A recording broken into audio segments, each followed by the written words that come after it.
Okay, so jumping right into this here, sorry that my face looks like it does. I have endometriosis, I have rosacea because of endometriosis, and I'm also on steroids right now for my endometriosis, so everything's just red and puffy.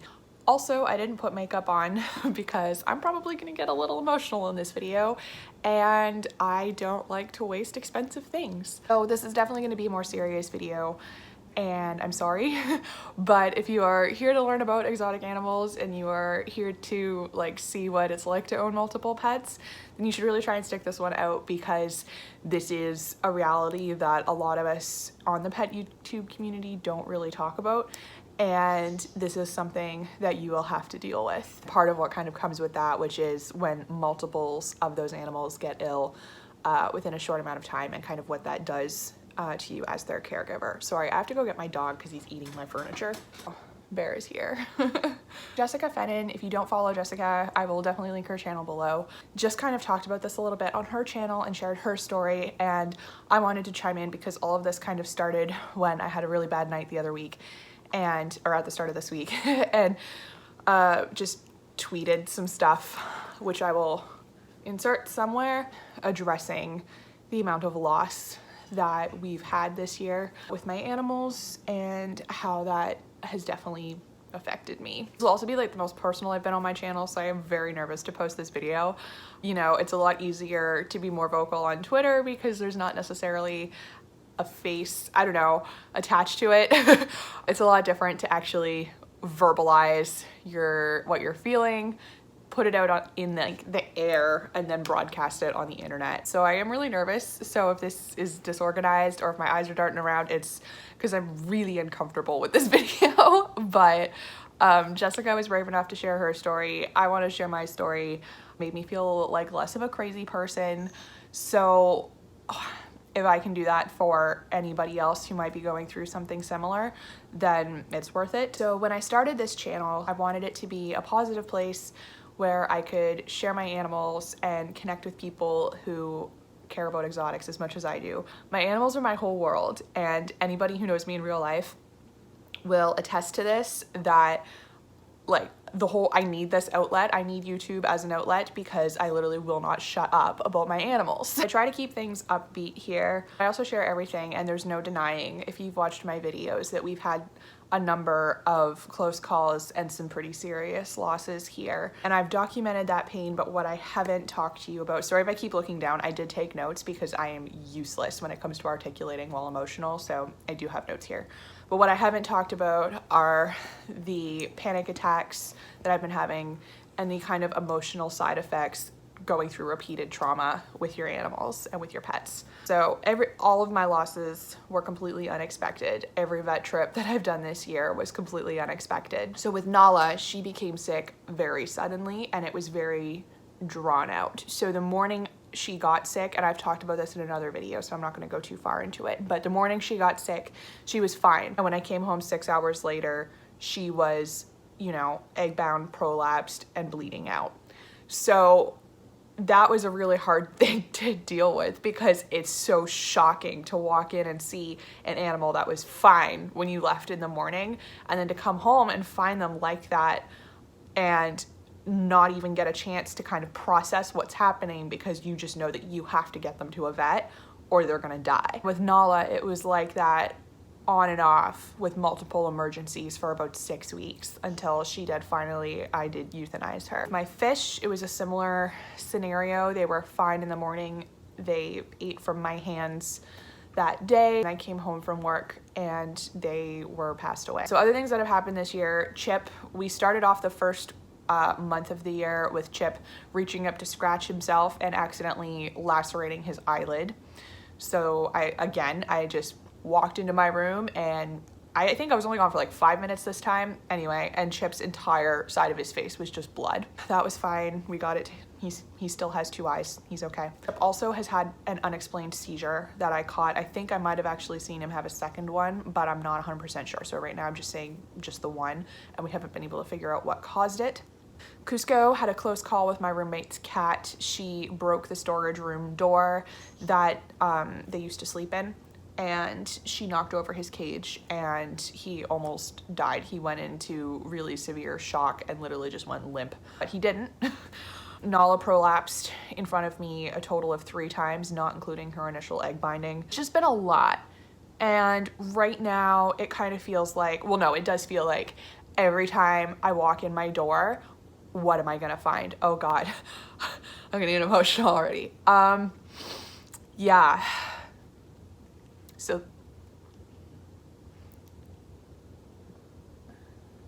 this is like the first time I've actually said any of this out loud.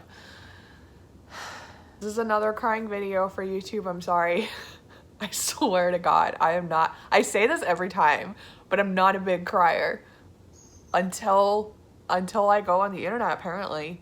But that's how it feels, is every time I open my door, what's gonna be waiting for me. And that's a really, really horrible way to go about something that you love. I put a lot of my self-worth into my animal care, and that's hard because for as much care as we give them and for as much as we love them, there's always gonna come a time when that's not enough.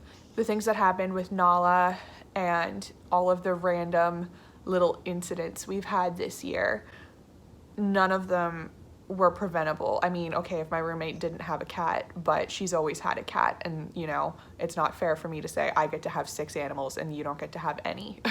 That's not fair.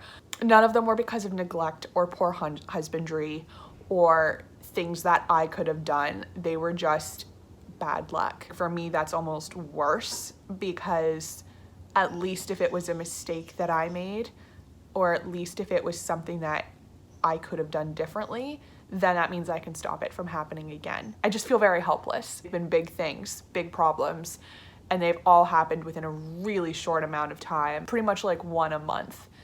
So I'm not getting time to process them or grieve them. I'm just constantly in a state of, okay, this has happened, we need to go to the vet, we need to get the prescription, we need to sanitize everything, we need to check on the others, we need to take time off work.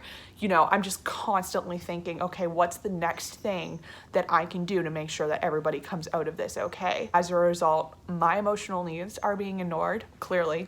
I'm generally not somebody who has like panic attacks or significant like life impeding anxiety. This has only ever happened to me like 1 other time, and it was when I had my arm reconstructed after I fell off a horse, which is like, I filmed a video about that, but then the day I went to upload it was the day that my tank crashed and my fish died, so I just haven't, because you can only deal with so many stressful things at a time, and like editing like a really triggering YouTube video was not something that I felt like doing. It starts about an hour before I get off work. I just get this sinking feeling of dread in my stomach, knowing that I'm about to go home and knowing that I'm gonna have to check on my animals, and then being scared that I'm gonna find one suffering.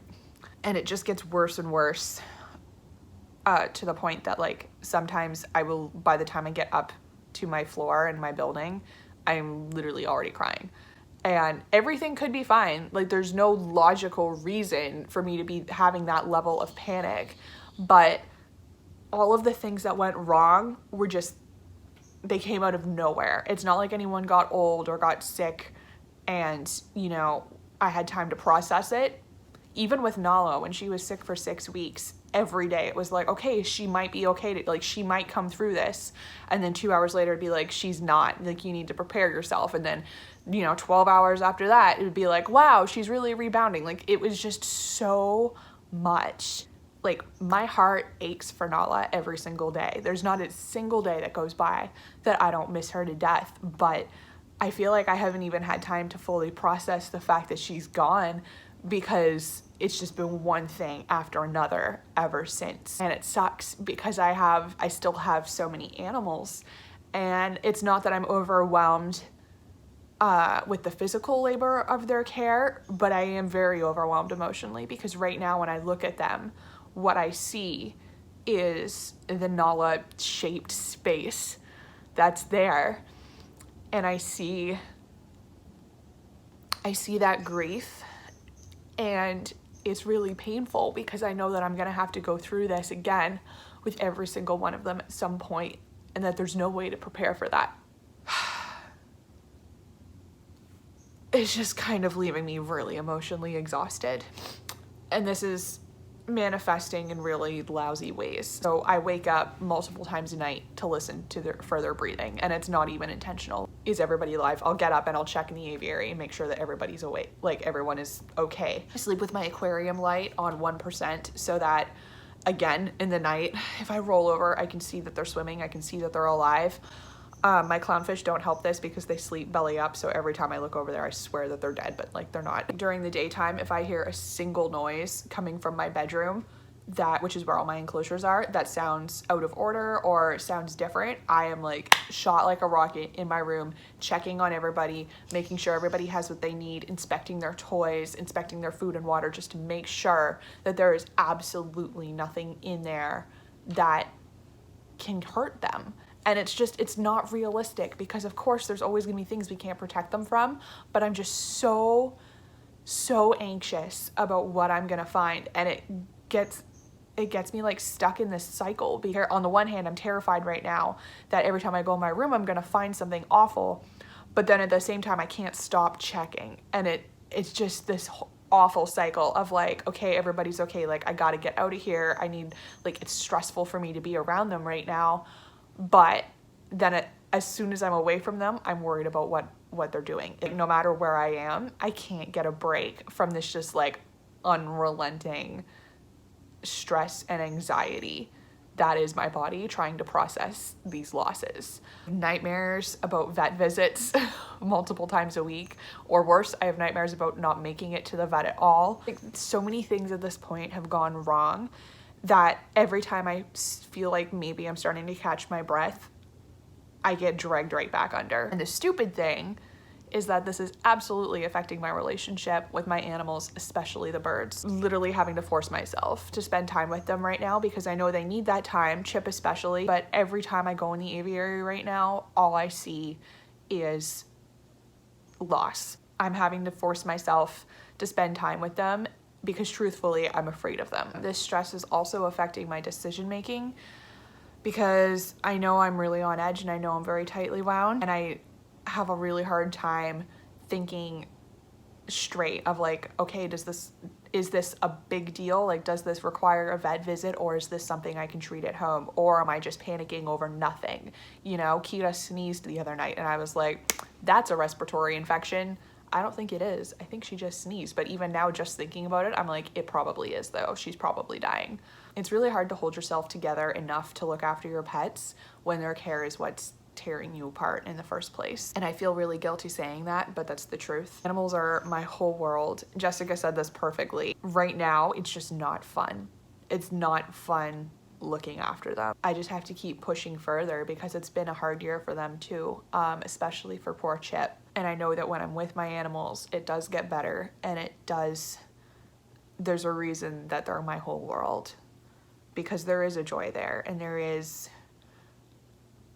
a calm in having all of my animals with me and hanging out together. It's just been hard, and it's been isolating up to this point feeling this way, which is why I wanted to come on here and share. And this is especially true with exotics, is people tend to place an expiry on how long you get to grieve either a direct loss or a traumatic experience. After Nala died, people started telling me after 4 days that I needed to like pick myself up and like get back at her. And I mean, I couldn't even eat or shower. Like I hadn't slept. I hadn't done anything except lay down and cry and grieve. And that was what I needed to be doing. I was a hot mess. I was absolutely devastated when Nala died, and people just didn't really seem to understand how heartbroken I was over a bird. You know, with exotics, there's a lot of people who don't understand why we have that emotional bond and that connection. And they don't understand why it's so painful when they go. And so I haven't felt like I've had a lot of support up to this point, which is why I wanted to come on here and talk about it. Because when I did reach out on Twitter earlier this week, and I got messages and responses of not just people giving me their sympathy, but saying, I feel this way too. I've had a hard year too. I've been struggling and grappling with my care and my losses because there's been so many. That was kind of when not only did I feel better, and at least knowing that I wasn't alone in this absolute shit show, I think we need to talk about it. And I think that people are hesitant to talk about compassion fatigue, which is what this is. People are hesitant to talk about, especially on YouTube, because all of us have quite a few animals. Like, I have very few animals compared to a lot of other people on here. There's always kind of an underlying, not judgment, but there's definitely a little bit of a vibe of like, okay, they have a lot of animals, you know, this is eventually going to come crashing down. Like, this isn't a sustainable amount. Things are going to go wrong, because people are very quick to go, see, this is why you shouldn't have so many, when the reality is it's not the volume of pets that I'm overwhelmed by. It's the emotional investment and the love, and that you should have the same amount of love for your animals, whether you have 50 or 1. If you're dealing with something like this, I really encourage you to reach out to the rest of the pet community, because everyone was so lovely. And I think the pet community in general gets called out a lot for like drama and pettiness and people being nasty. I got so many kind, genuine messages of support when I opened up about this, and it truly did make me feel so much better. And like I said, I usually keep my grief pretty private, but I'm really glad that I didn't, because I felt so crazy and so alone until so many of you responded. So if you are dealing with something like this, please know that you're not alone, and there's always going to be times, regardless of how many animals you have, that everything or close to everything goes wrong. I've been told that it gets better. I haven't gotten there yet, but I trust the community when you guys tell me that this is just a phase that we're going through. I think the more open we are about these things, the less judgment, the less people will have to judge in the first place, and the more support we'll feel. I'm gonna go. Cherish one another, support one another, love your animals, like, subscribe.